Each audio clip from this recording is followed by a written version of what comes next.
que día a día y paulatinamente hay una transferencia de servicios sin la correspondiente transferencia de recursos. Esto pone a los gobiernos locales en una situación crítica y nos impulsa a la necesidad de dictado de normas tributarias que permitan obtener recursos con el objetivo de continuar brindando los servicios a los vecinos de Colonia. La falta de acompañamiento, justamente hoy estábamos hablando de este tema, en el financiamiento por parte del gobierno nacional a las necesidades de los gobiernos locales, nos obliga a tomar medidas como la creación de esta tasa buscando medios para reparar asfalto, para arreglar baches, para también arreglar calles con mejorado, a demarcar con trabajos de pintura en lomos de burro, en cordones, en sendas peatonales, en cartelería, en construcción también de lomos de burros o reductores de velocidad. Todo esto estábamos necesitando en un momento donde el municipio solo recauda con un 50% de aumento en las tasas y la devaluación fue del 140% de diciembre hasta ahora y la inflación del 90%, y también con un recorte importante en la coparticipación, que era de 644 millones y ahora es de 578 millones, o sea que todavía que venimos, que todo va subiendo y que todo aumenta, se recibe menos dinero para prestar servicios. Así está nuestra ciudad, que la verdad que sí, que necesita tapar baches, reponer cartelería, hacer pintura en varios sectores de la ciudad para prolijarla, para darle al vecino lo que corresponde. Y encontrarnos en un momento donde, por tirar un dato de cómo ha aumentado todo, por ejemplo, el gasoil en octubre de 2023 valía 266 pesos, ya para diciembre valía 591 pesos, para febrero 784 pesos y en este momento, ya para abril estaba en 1123 pesos. Fíjese que en tan poco tiempo ha aumentado terriblemente. Entonces, el municipio debe buscar de alguna manera, nosotros debemos buscar la creación de este fondo de mejoramiento de infraestructura vial de esta manera. Esta tasa ya se aplica en muchas localidades, tiene como contraprestación la señalización, el mejoramiento y reparación de la red vial urbana, y se aplica a los combustibles líquidos y al GNC, también al gas natural comprimido, y representa, para el vecino va a representar un 3% antes de impuesto, por lo que el vecino va a pagar en la facturación un 2% más de lo que sería el gasto final de la factura. Y bueno, esto va a ayudar, ese fondo va a ayudar a hacer frente a todos estos arreglos, este bacheo y pintura en toda la ciudad, que sí lo necesitamos. Bueno, nada más por el momento, señora Presidenta. Pedimos la aprobación de este expediente del 9738. Gracias. Fondo de Mejoramiento de Infraestructura Vial Urbana Municipal,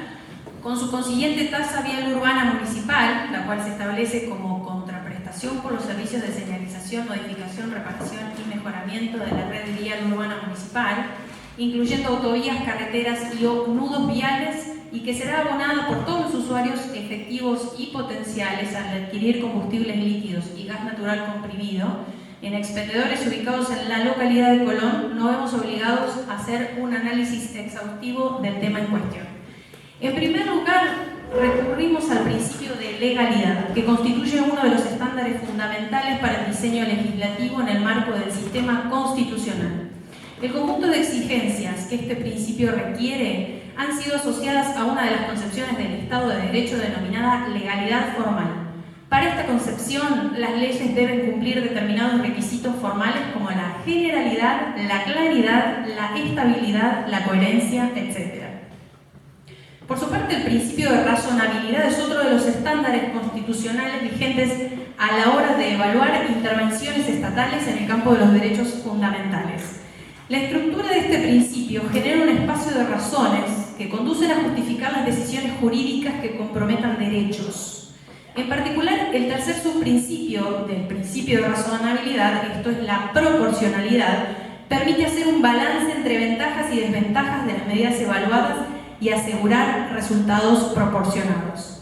En el derecho tributario, en virtud del principio de legalidad, solo a través de una norma jurídica con carácter de ley se puede definir todos y cada uno de los elementos de la obligación tributaria. Esto es, el hecho imponible, los sujetos obligados al pago, el sistema o la base para determinar el hecho imponible, la fecha de pago, las infracciones, sanciones y las exenciones, así como el órgano legalizado para recibir el pago de los tributos. La máxima latina nullum tributum sine legem, sin ley no hay tributo, determina que para que un tributo sea considerado como tal, debe estar contenido en una ley, de lo contrario no es tributo.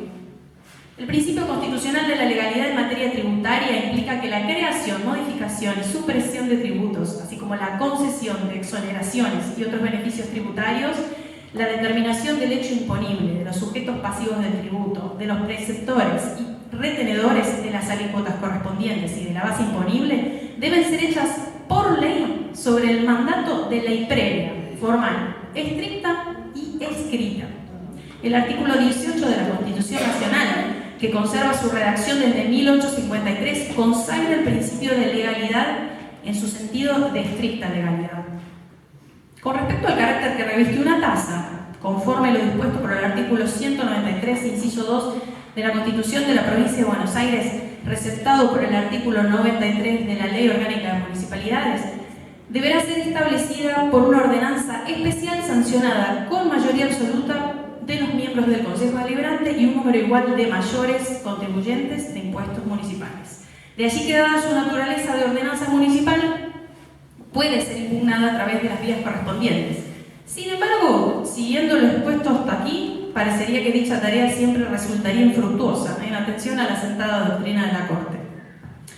No obstante, pese a las limitadas posibilidades de cuestionamiento de las tasas municipales, la jurisprudencia en algunos casos ha puesto límites a la facultad impositiva comunal. A modo de ejemplo, mencionamos algunos fallos donde este control ha sido efectivo. Así, a la hora de verificar el control de constitucionalidad de una tasa que gravaba de manera directa el consumo de combustible fósil para automotores, se resolvió que la facultad de los municipios bonaerenses para crear y exigir el pago de una tasa, a la luz de lo dispuesto en la Constitución de la provincia y la Ley Orgánica de las Municipalidades, resulta indudable. Sin embargo, esa potestad, reconocida constitucionalmente, debe respetar los principios de la tributación y de armonización con el régimen impositivo provincial y federal, de manera que la exacción sea resultado de un estricto ajuste al ordenamiento jurídico. Corresponde destacar que el régimen federal de coparticipación dispone que no se gravarán por vía de impuestos, tasas, contribuciones u otros tributos, cualquiera fuese su característica o denominación, las materias imponibles sujetas a los impuestos nacionales distribuidos, ni materias primas utilizadas en la elaboración de productos sujetos a los tributos a que se refiere esta ley. Ahora bien, toda vez que los municipios bonaerenses coparticipan del impuesto a los combustibles líquidos creado por ley 23.966, la instauración de una tasa sobre un bien ya gravado genera una doble imposición que colisiona con el régimen constitucional. Cabe recordar que el decreto ley 505/58, al que adhirió la provincia de Buenos Aires mediante decreto ley 734/66, crea la Dirección Nacional de Vialidad y en su artículo 29, inciso C, compromete a las provincias como a los municipios a no establecer gravámenes locales sobre los combustibles líquidos y los lubricantes con impuesto alguno. En suma, tratándose de en autos, de una tasa que grava el consumo de combustibles líquidos y gaseosos, en confrontación directa con las normas indicadas precedentemente, se entiende que surge palmaria su inconstitucionalidad.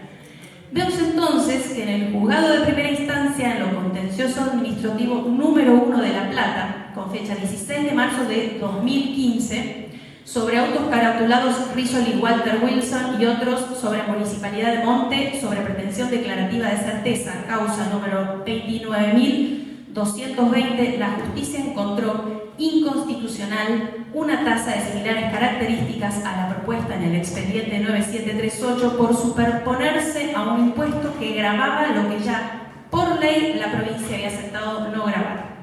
En el artículo 1 del expediente en cuestión se especifica que el hecho imponible solo alcanzará a los expendedores de combustible líquido y gas natural de la localidad de Colón, violando el principio de la igualdad al eximir al resto del partido de Colón. Asimismo, en el artículo 7 se estaría violando el principio de igualdad al considerar la excepción del pago a quien el Departamento Ejecutivo determine. También incurre en error de técnica parlamentaria adjudicando al Ejecutivo dicha facultad, cuando es el cuerpo deliberativo quien tiene la facultad de crear o modificar una tasa. El hecho de que varios municipios de la provincia de Buenos Aires ya aplican tasas similares sobre los combustibles no es razón suficiente para defender este expediente. Esto se debe al control difuso de la constitucionalidad, que consiste en aplicar las normas constitucionales a casos concretos y existen muchísimos fallos al respecto para rebatir ese argumento. Debemos advertir a este honorable cuerpo que esta ordenanza es nula, de nulidad absoluta por inconstitucionalidad, ya que incurre en doble imposición, debiéndose conocer las consecuencias que acarreará a quienes las voten, sean concejales y mayores contribuyentes. Otro punto que refuerza nuestra posición frente a este nuevo tributo es que al cobro del mismo debe corresponder siempre la concreta, efectiva e individualizada prestación de un servicio, referido a algo no menos individualizado, bien o acto, del contribuyente. Esa circunstancia resulta imposible de cumplir toda vez que todo sujeto que recarga el combustible en la localidad se ve obligado a pagar un valor excedente y proporcional a la cantidad de combustible que consuma, sin que exista una concreta contraprestación a cambio. A modo de ejemplo, planteamos que si alguien recarga combustible en una estación de servicio ubicada sobre la ruta que pasa por Colón y continúa su camino sin ingresar a la localidad, ni siquiera estaría usando la red vial que se intenta reparar a través del cobro de la tasa municipal. En caso de que este expediente sea aprobado, nuestro bloque está dispuesto a solicitar una medida judicial que tenga efecto erga omnes, expresión latina que significa que un acto tiene efecto para todas las personas, en contraposición de aquellos actos como los contratos que solo afectan a las partes del mismo. Finalmente, con respecto al argumento que sostiene la necesidad de la creación de este fondo, ante la falta de recursos del municipio, podemos resaltar que el Departamento Ejecutivo no ha mostrado ningún signo de austeridad, reducción de gastos tanto de la planta política como de reasignaciones de partidas, ni ha informado sobre el estado en que se recibieron las distintas dependencias del gobierno anterior. Aquello sin duda hubiera sido un gran punto de acuerdo para la construcción de un verdadero consenso, para el único y total beneficio de los vecinos del partido de Colón. Y surgen algunos interrogantes. En 6 meses de gobierno solo se le ocurrió al Ejecutivo esta medida, y esto siente un presente grave. Cada vez que falte algún tipo de recurso, ¿se va a recurrir a la instauración de una tasa? Por lo expuesto anteriormente, concluimos que sería necesario tomar las siguientes medidas: declarar la emergencia económica por 180 días, congelar sueldos de cargos políticos, no contratar más empleados, instar a la contraprestación de servicios a quienes reciben asistencia social, controlar el uso de maquinarias y vehículos municipales, controlar las compras en el taller del Corralón, realizar la poda con empleados municipales, reparar la vía pública con empleados municipales, instar a la jubilación al personal que cuente con los años de aporte suficiente y reducir al 50% los gastos de publicidad y propaganda. Después de esta larga exposición, por supuesto que nosotros no vamos a acompañar este proyecto y queremos sugerir al secretario que acepte una copia para ser anexa al acta correspondiente a esta sesión, donde nos gustaría que se incluya este articulado y toda esta exposición para que quede sentada nuestra posición. Nada más, señora presidenta. Nosotros insistimos con lo mismo: la transferencia de servicios sin la correspondiente transferencia de recursos. ¿Con qué legalidad el gobierno nacional va a privar a la ciudad de Colón de tener todo lo que necesita? Esa es la legalidad que yo quiero que me expliquen. La falta de acompañamiento en el financiamiento por parte del gobierno nacional a las necesidades de los gobiernos locales. Esto es lo que yo le estaba explicando, son 20 municipios ya lo que los cobran, más allá de que no lo tomen en cuenta, incluso hay municipios gobernados por Juntos por el Cambio. Las estaciones de servicio que van a cobrar esto son las que están dentro del radio urbano de Colón, no las que están en la ruta, así que si entró a Colón tendrá que pagar. Nosotros seguimos con esto y bueno, no necesitamos ninguna otra cosa más porque todo figura en acta y seguramente seremos los concejales de Unión por la Patria los que vamos para adelante con este proyecto. Gracias, señora Presidenta. No me acuerdo cuántos días hace, pero a los 15 días, 10 días, tuvimos una reunión con la Secretaria de Gobierno, con la contadora Georgina Jiménez y el contador Bruno Piccini,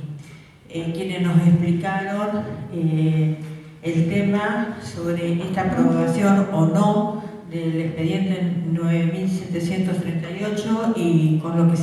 cual se iba a proceder, porque evidentemente el gobierno nacional no está mandando dinero a la provincia y por lo tanto a la provincia a los municipios. Entonces, de alguna manera tenemos que contar con recursos porque, como nos dijeron ellos, se necesitan reparar calles, se necesitan señalizaciones en las distintas calles y